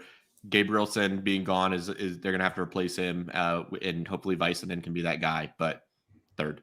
Okay. I have them in second, so we have a 1, 2, 3 somewhere in that order. So pretty good. I like it there. Vaughn, do you want Colorado or do you want me to take Colorado? You can take Colorado. Okay, good, because I'm excited about Colorado in 2023. I think this is a team, if we're going to expect major improvements, major steps up in that baseline quality, I think it's the Colorado Rapids underneath Robin Fraser in 2023. I just like the improvements. There is a lot of question marks because when you bring in a lot of talent from outside the league, how are they going to adapt? We've said it 100 times already this episode. And Colorado has that in a lot of key spots. They have it in a starting left back. They have it in a DP center back, which is always a little bit of a scary thing. But apparently Andres Maxo, a lot of people have said he is going to be like Walker Zimmerman-esque quality at defender at center back for the Colorado Rapids. Marco Illich coming in. I like the move. It's a 6-month loan to see if the kid's going to be good. If not, you have William Yarborough, who wasn't great last year, but pretty consistent, and you know what you're going to get if he doesn't work out. A full season of a healthy Jack Price. Cole Bassett's back, and Cole Bassett was an absolute game changer for when the Colorado Rapids were really good just 2-3 seasons ago. Brian Gallivan, bring him back healthy as well for a full season. Diego Rubio was scoring at a high level on a bad Colorado team last year. You put all this together, I really just think Colorado immediately, I'm not saying they're top of the Western Conference, but I think they immediately shoot up the Western Conference standings. Just the players are getting back from injury. I think the additions they've made from outside the league and just the quality that was already on this team. Again, add in a Kevin Cabral, who they brought in on technically a DP deal. Kevin Cabral gets in right spots. Maybe he just needs a change of scenery. Cabral scoring in Colorado could be a thing in 2023. I have the Colorado Rapids in 6th place. Vaughn, where do you have Colorado? I have them at 9th. I have them as a fringe playoff team. They lost Jossie's 9 goals. They added Cabral, who's not a goal scorer. So, between Rubio and Jossie, they had 25 goals. Do I believe that Diego Rubio and Kevin Cabral are going to be 25 goals? That's a stretch for me. They've improved defense. They've improved defensively, yes. But I don't know that's enough to elevate them. Fringe playoff team, expanded field. I could see them getting in. I've got them at 9th. Jason? Yeah, I have them in 8th. 8th. Got you. I mean, look, at the end of the day, I think Colorado's a better team. So we'll see what that holds. That means, Vaughn, you have FC Dallas. FC Dallas, they were a surprise in 2022, right? Like they were one of those teams that was outside of the playoffs in 2021 and shot up the standings to all the way up to a top 3 finish. And a big part of that was their defense. They had a really solid defensive core. They had an interesting and organized attack that was varied. So that was the good thing for this club. But this offseason, they've lost a talisman in Matt Hedges. And a big part of that very sound defense that they had. So I think that there could be a little bit of a drop off from this club, but not crazy. They should still make the playoffs. They are maybe a big signing away from really changing their fortune, because I could see with that open DP spot, now that Franco Jara is gone, if they can bring in that special attacker or special chance creator in the middle, probably more so in the middle, because they're not going to move Jesus Ferreira. FC Dallas is going to be a good team. They just are. But I think are they going to be MLS elite? Are they going to be a cup contender? I'm not sold on that yet. I agree with you. I think FC Dallas takes a step back. I'm interested to see the potential jump in play from Alan Velasco this season. He was good last year. We'll see if he's gonna be that young DP elite level in 2023. So Vaughn, sorry, where did you have Dallas? I had sixth. I have Dallas in fifth. Jason, any Dallas opinion? I think Velasco is going to improve quite a bit, and I think Biega is decent enough replacement with Matt Hedges, so fair. I have them staying in third. Okay. I would like to see it. I think I picked Dallas to be pretty good last year, so I mean, I'm a Dallas fan somewhere deep in my heart. Jason, you're an LAFC fan. No, that's fun now. You see the jersey? Oh man, I got to do Houston. Oh no. Yeah, Jason, have fun with Houston. I wrote down Ben Olsen. 14th. Sure, I mean, okay. They've made some improvements, right? They brought in some player, Artur, Franco Escobar, Brad Smith, Ivan Franco. Like, they have made improvements. They kind of threw it all away with Ben Olsen. I'm not gonna lie. I mean, look, I don't really have that much to say. I'm sorry. No, that's fine. Harsh but fair on it. I think they did bring in some known MLS quality players, and they are, and I think Franco Escobar, guys like that are starters in Major League Soccer. It's just about what are you going to get out of Hector Herrera, your record club signing, and if he brings it, then great. I think this team actually could surprise some people, but if he pulls what he pulled in 2022, then Houston is going to be bad. I have in like a lot of guys who are now going to be starters, so also like Ben Olsen's got to get this team together in playing. Like, that's part of it. It's not like he's coming in to coach a team that's already solidified a style in what they want to do, and the players know each other. It's kind of like a mix, and they got to come in and really fit early on. And I don't think Ben Olsen has the capability to do that. It is a giant jigsaw puzzle of random pieces that Ben Olsen has to try to put together, and he doesn't have time.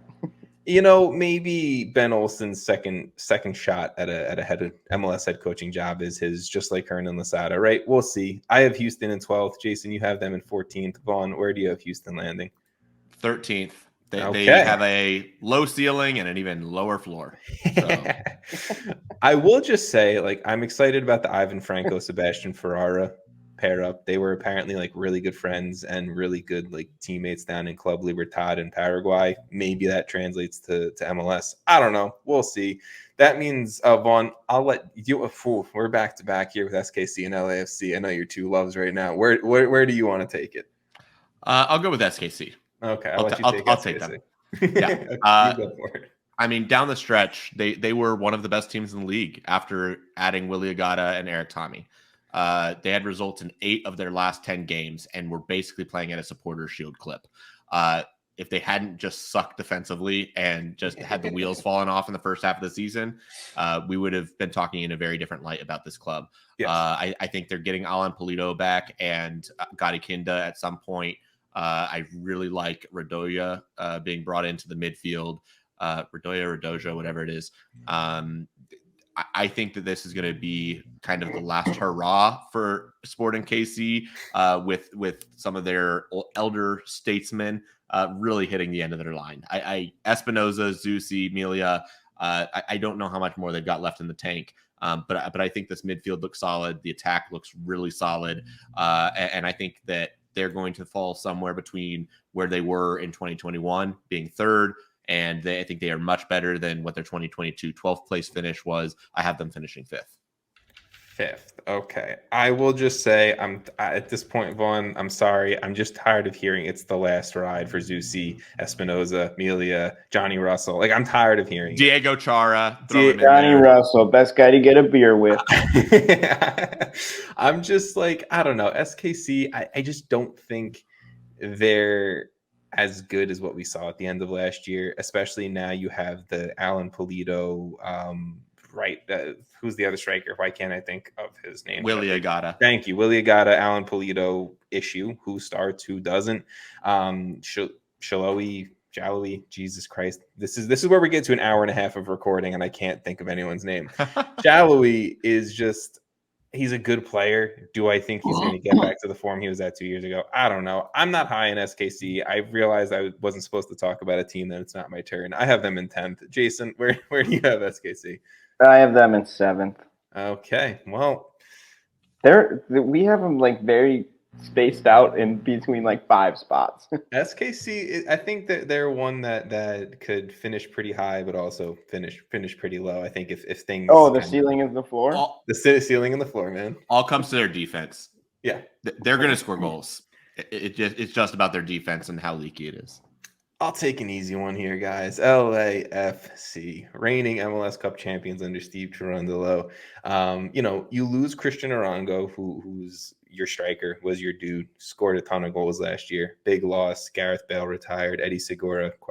And a few other of these depth pieces are gone as well. But you bring in who arguably was the top free agent this offseason, Aaron Long. You re-sign Ryan Hollingshead, Timothy Tillman, which was one like a throwback, a TBT that I forgot about, but you bring him back, or you bring him over from the 2 Bundesliga. You bring in a U22 initiative guy in a Stipe Buke, who, if this was any other team but LAFC, we'd be hyping up as a starter. This dude's going to be coming off the bench. This team did lose a lot of pieces, but I think they also replaced a lot of that talent back. I would like to see a little bit more central midfield depth maybe come in during the summer. Maybe, I think before the transfer window closes in March, maybe we can see a few more pieces come across, but I like LAFC a lot. They're going to be really good again. I have them in 1st again. I broke Vaughn's rule twice, and this is where I have them. Vaughn, you didn't break your rule, but where do you have LAFC? I've got him at 4th. It's hard to repeat. I think Arango is a big drop off, losing him. Bawanga is going to have to step up. Buke is going to have to be an immediate contributor. So yeah, Apoku, bro, come on, that dude's sick. They also lost Crepeau. They've got Jakupovic that has to go in there. So there's just some pieces that are moving around. I've got them dropping down to 4th. I think that's fair. I can see it as well. Jason, where do you have the reigning MLS Cup champions? I have them in 2nd. I think they're going to be pretty good again. And Aaron Long coming in is always good. I mean, look, that backline depth is sick. I think, even if things don't work out with that goalkeeper that they brought in, Jakupovic, thank you, Vaughn, for that. I wasn't even going to try to say it. John McCarthy can do enough, I think, to skate you by a net until Crepeau potentially comes back at the end of the year. I think that's best case scenario. But we'll see. And then obviously if we get another magical Ilie Sanchez season as well. Jason, you got the LA Galaxy. This is actually a fun one to talk about compared to Houston. So I'll let you take the Galaxy. Houston is not even like a team, bro.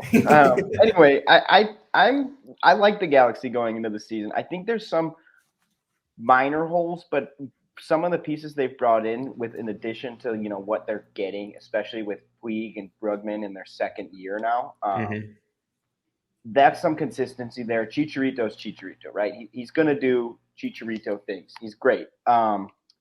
He's going to miss PKs on a Panenka. He's going to be fine, all right?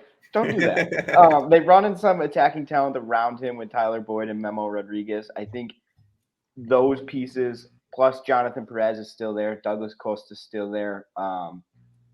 That attack is going to be – it kind of has like a nice basis to it, and they just built on that. So I think there's improvement there. Plus, those are some depth pieces too that are going to come in and be solid pieces. Chris Mavinga coming in, I think, is a great move for them, as well as Eric Zavaleta, because, center back depth is crucial in this league. So there's more improvements. So, I mean, obviously there's Araujo went left. Kevin Cabral, who really did nothing, but they're still paying for him, like you said last week. But he's not a loss. So I feel like the team going into this season actually has a solid basis. I have them in fourth, so I think they're going to be a solid playoff team, and probably that's hosting a playoff game. I think, yeah. Four versus five, right? 4 or 5. There you go. Yeah, I mean, I also have the Galaxy in fourth. I'll also say that I know they're going to be bringing in that Julian Araujo replacement soon. I know there's a name floating out there. I don't know the name off the top of my head, but also congratulations to Julian Araujo on getting that move to Barca. I know he'll be playing with Barca too, but well deserved. I know like that kind of still pretty cool too from an MLS perspective. Yeah, cool, right? 100%. It's just, I'm happy for him because of that whole transfer saga. Finally, it worked in his favor, and he got a dream move. So that's just sick.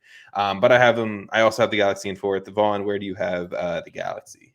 I think they're finally trending in the right direction. I've got them second. I don't like them enough to put them in first.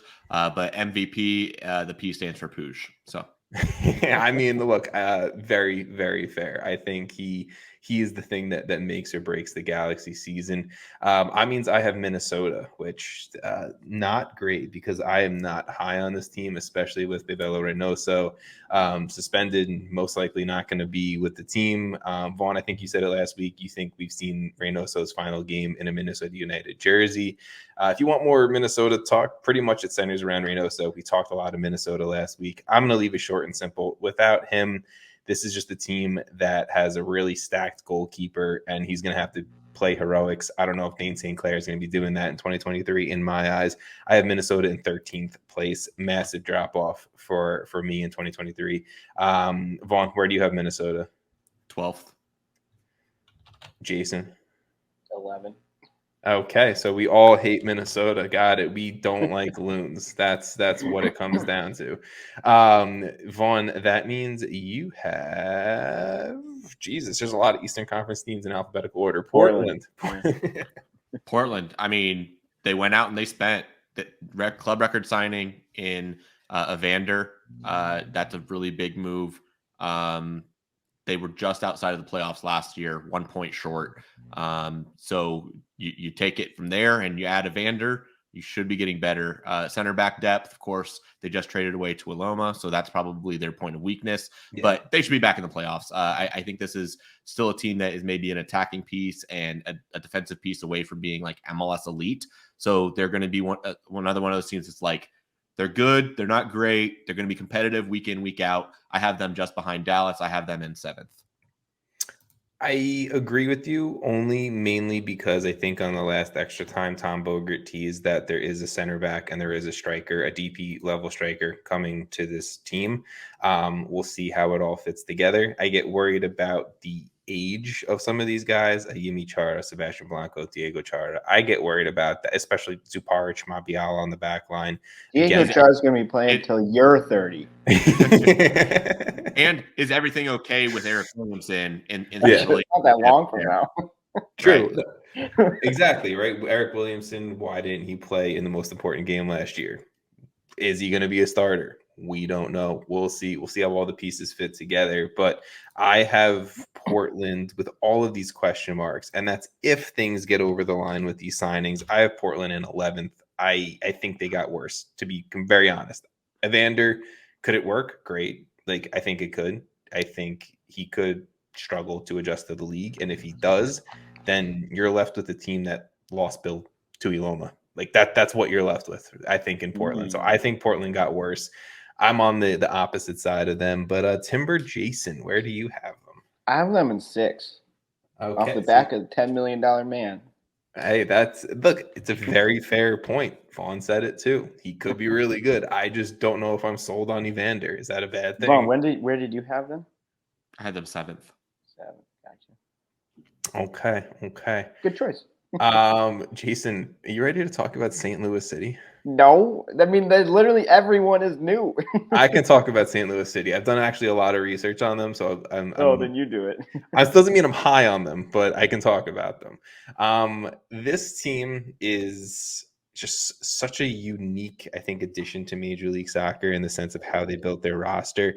I think they've tried to go after a a process into joining the league that has failed in the past. I think, i.e., look at Minnesota United's first roster.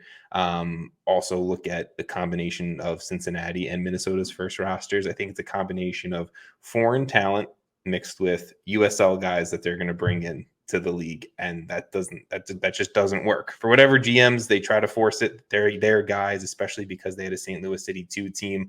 They want to bring their guys in, and they know the system, and that works to an extent. But when it comes down to just the sheer talent level, that's where I think there's a big misconception in that working, especially year one. So I have concerns over the European guys. I have concerns over, I think, the depth as well on this roster. I like Roman Berkey. It's cool to see him playing in Major League Soccer, but it's not cool enough for me to think St. Louis City is going to do shit in 2023. I have them in 14th place. I'll be very, very abrupt with it. Sorry. Welcome to Major League Soccer, but I think you've established your roster in a way that has failed in the past, and it's not going to have any different result in 2023. Jason, I don't know if you have a St. Louis City prediction, but you can give it to me. You're on mute, sir. I am. I didn't realize that. I have them in 12th place. 12th place. Okay. Yeah. I think that, like you said, they're building slowly. Put it nicely. Slowly. I think that's a good way, because we see the success of Minnesota and Cincy now. But yeah, for sure. Year one, not great. Vaughn, where do you have St. Louis? I'm soapboxing for a brief moment. Kansas City boy, don't like St. Louis. Not a fan. Charlotte fan. Charlotte had to endure quite a bit of trash talking for being the expansion club. Yep. St. Louis, take the seat. Wooden spoon, you're getting it. Yep. Simple as that. I would love the poetic nature of having New York Red Bulls in first place, and I would love inversely having the Red Bull system leading St. Louis right into the basement. So, yeah. Okay. That's it. I love it. Hey, look, I like a good soapbox. It's a good time when you have something you feel strongly about. Like, just give me the mic. That's it. That's completely fair. I just think there's a lot of good. There's some good, a lot of bad, is what I meant to say. Yeah, I think they were reliant on being a really good defensive team too, and I think losing Nilsson hurts them a good bit. Nilsson and Parker in front of Berkey sounds really good on paper. Losing Nilsson right from the jump hurts, and they're going to need to score goals. They need João Klaus to be an absolute monster, and I just don't know if that happens. And I don't think the system is set up for him to do that. I think he's a DP9, where we've seen, the head sporting director of St. Louis saying our DP9 is not going to be scoring a ton of goals. It's a team effort, team play, blah, blah, blah. Guess what? In Major League Soccer, it doesn't work like that. You've seen the recipe for success. Sorry, just it doesn't happen. And they have had good preseason performances, so like they could be not wooden spoon, but no, you're wooden spoon. Deal with it. That's fine. Jason, do you want to chat RSL? Yep. Okay. Yeah. So RSL was a tough one for me. I feel like this team is hard to read every year for some reason. Really, mainly just for me.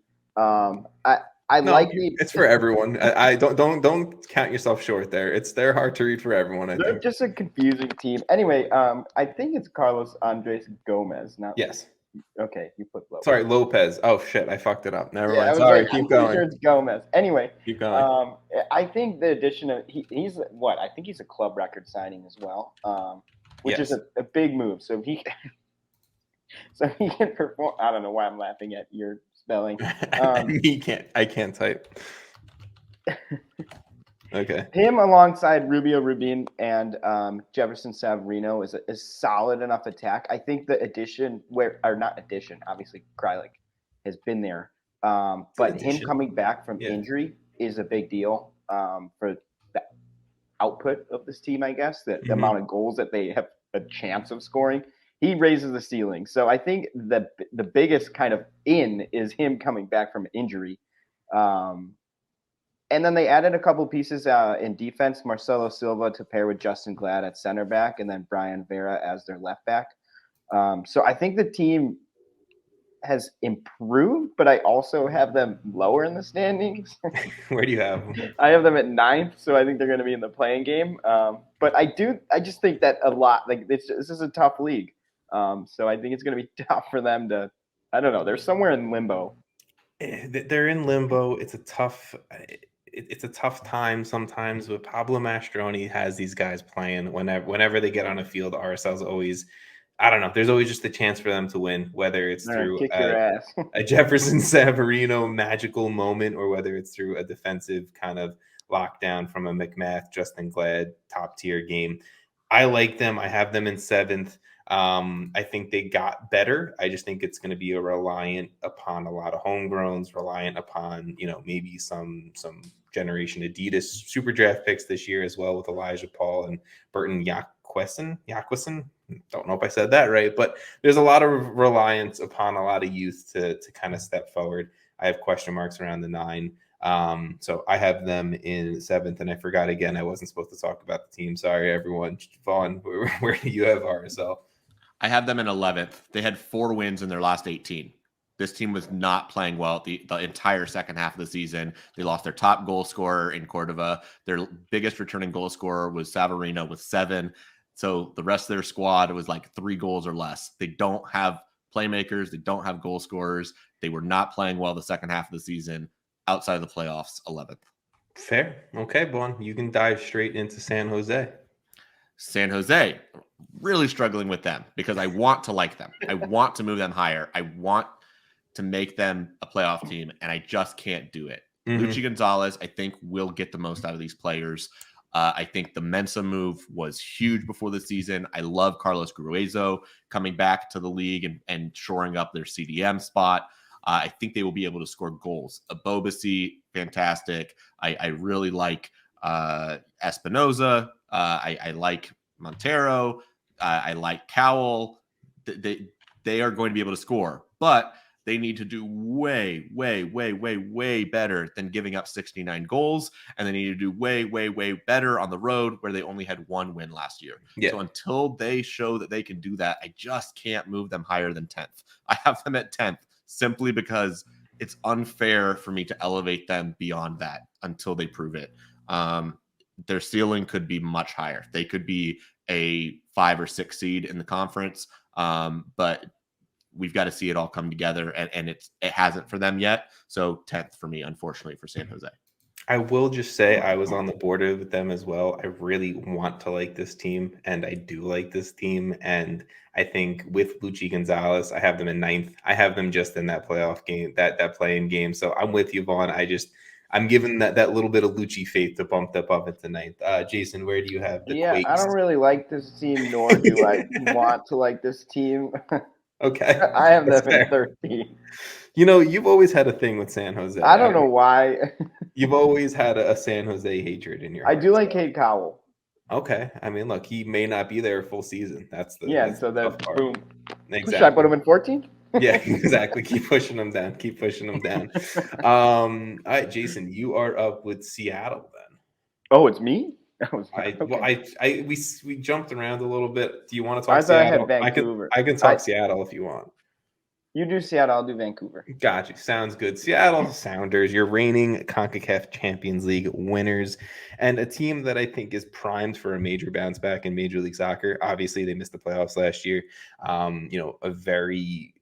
An end to a very historic run for them in Major League Soccer. Brian Schmetzer is back, though, and a lot of the faces that around Seattle Sounders soccer is back. Jordan Morris, Raul Ruiz-Diaz, Nico Ladero, Christian Roldan, Morris and Roldan signing those contract extensions as well. But I think the face that you need to primarily get used to that is back in 2023 is Joao Paulo. This dude is best 11 quality in 2021. This dude was an MVP candidate in 2021. Yes, he missed all of last year, but we saw even a little bit of what in that one game of what Paulo brings to Seattle in 2023, and the one game being in the Club World Cup.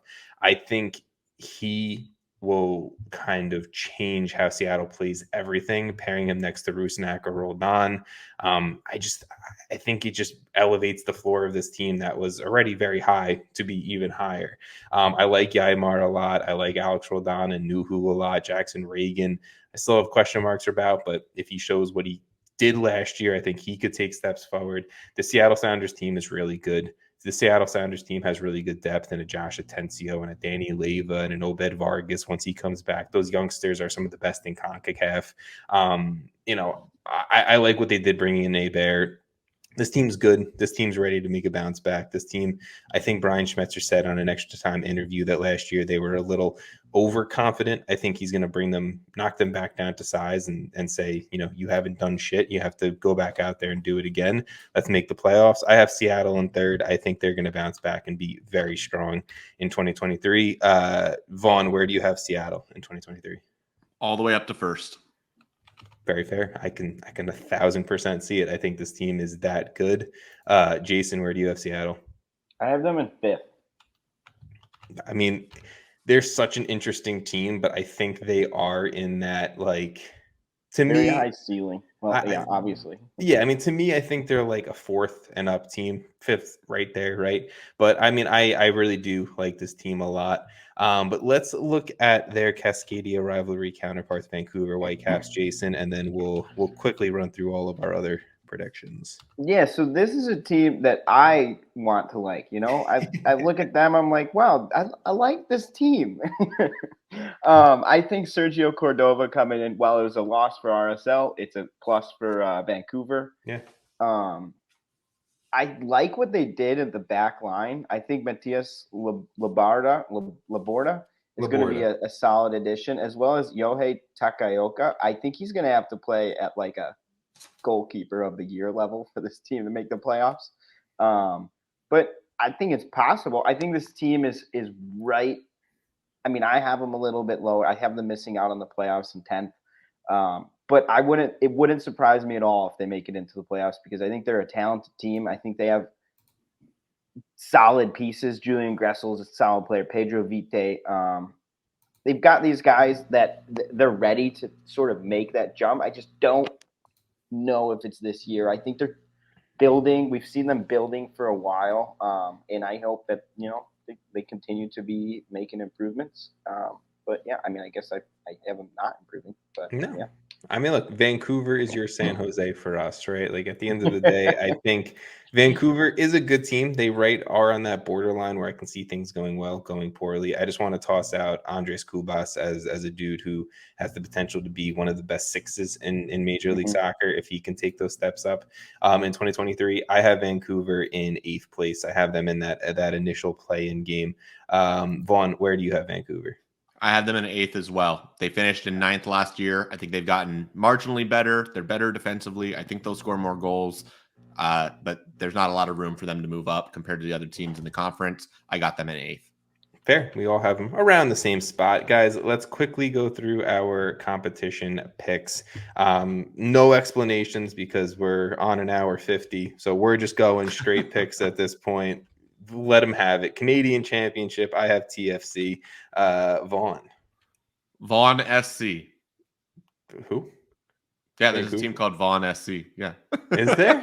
Okay. Wait. What are we at? What are we doing? Canadian Championship. It's the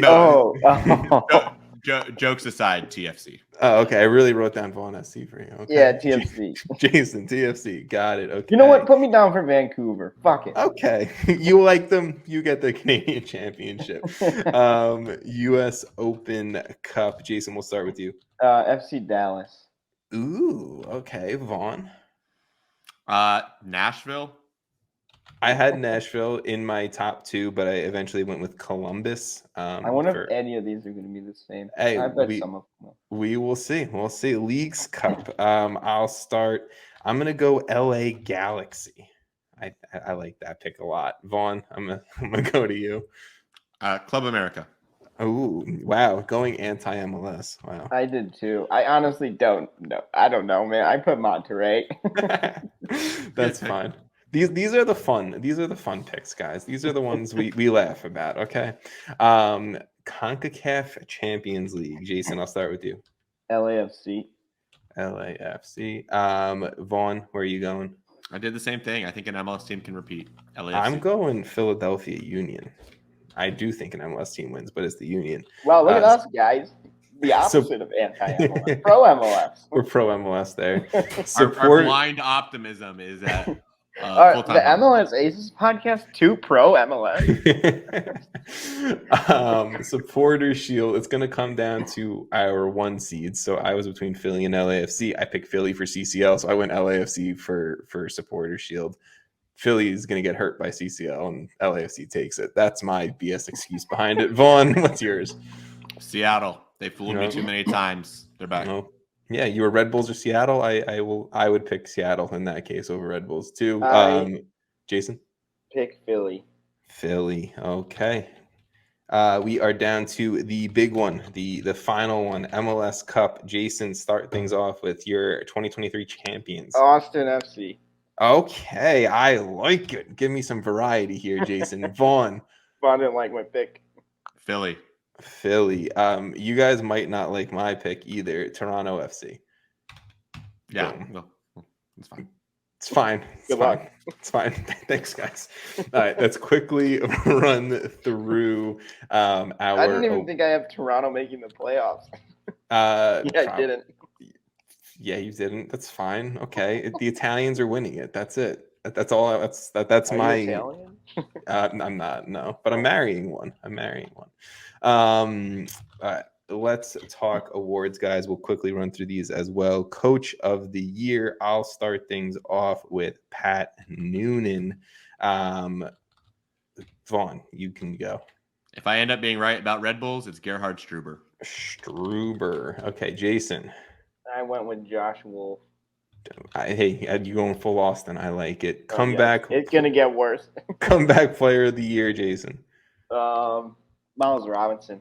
Ooh, okay. Miles Robinson. That's fine. I like it. Vaughn? João Paulo. Yeah, I went with João Paulo as well. I think you're wrong. I honestly, Miles Robinson's he was my second guy, like on my top 2, but I think João Paulo takes it. I think Miles Robinson's gonna come in and it'd be pretty solid. I mean, I hope for USMNT's sake. Maybe maybe I just live on blind optimism. I did write Alan Pulido, just saying it's a possibility. I mean, the dude has to play more than like 5 games for SKC, but we'll see. We'll see for sure. We'll see.